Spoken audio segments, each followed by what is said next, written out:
Hello, ladies and gentlemen. Welcome to our channel titled Mentally Fit. And today we're going to be having a conversation, a very delicate conversation. The topic of our conversation today is the gentle way pornography ruins your life. That's the title, the gentle way pornography ruins your life. I understand many people don't want to talk about pornography, or many people don't feel comfortable talking about pornography, either because of their history with pornography, or because of their religious views, or because they don't want to be associated with anything that has to do with pornography. So they are comfortable avoiding the issue. But what we need to understand, one reality that we need to equip ourselves with is pornography, is a habit, that thrives in darkness. Is a habit that thrives when people don't talk about it, because there are many people out there, they are addicted to pornography. And unlike drugs, it's difficult to spot.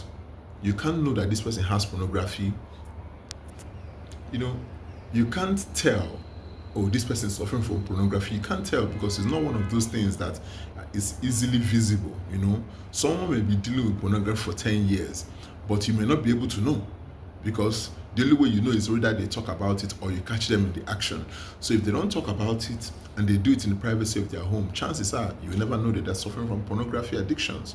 So, but another thing I really want to bring up this early is that pornography is a huge force in our life. In this modern day world, pornography is a huge force.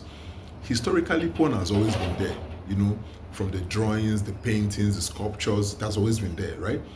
But today, one can really see the effect of pornography. A good example, in Nigeria, last year, 52.8 million people visited X videos, which is the most popular pornography site in Nigeria.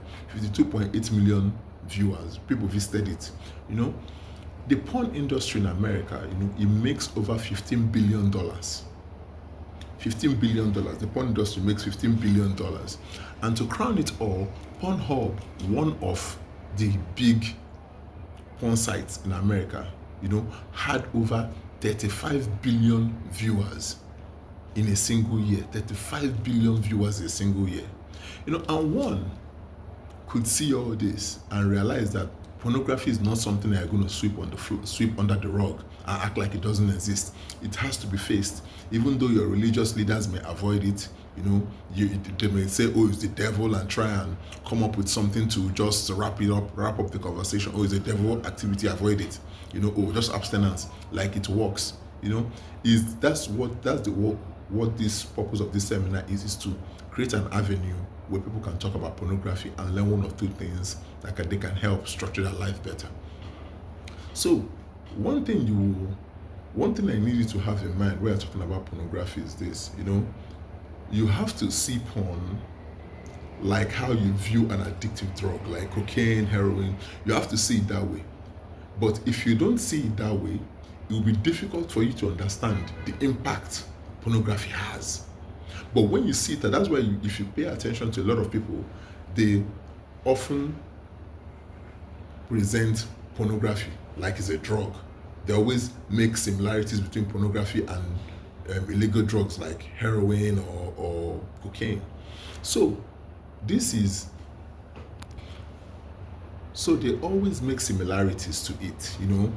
They always make similarities between pornography and drugs.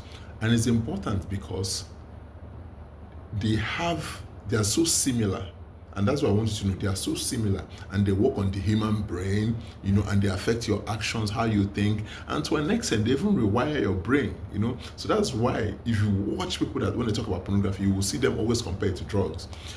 So one thing I want you to, another thing I want to bring very early is this.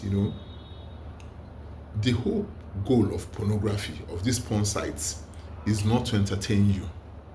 It's not because, they know that, you've not had sex in a long time and they want to entertain you. No, the whole point of it is to get you addicted. That's why young people are always the one. When young people are exposed to pornography at a very early age, I read one research that said people get exposed to pornography at 11, 12, 13 years old. That's when they're always exposed to pornography. And this is not something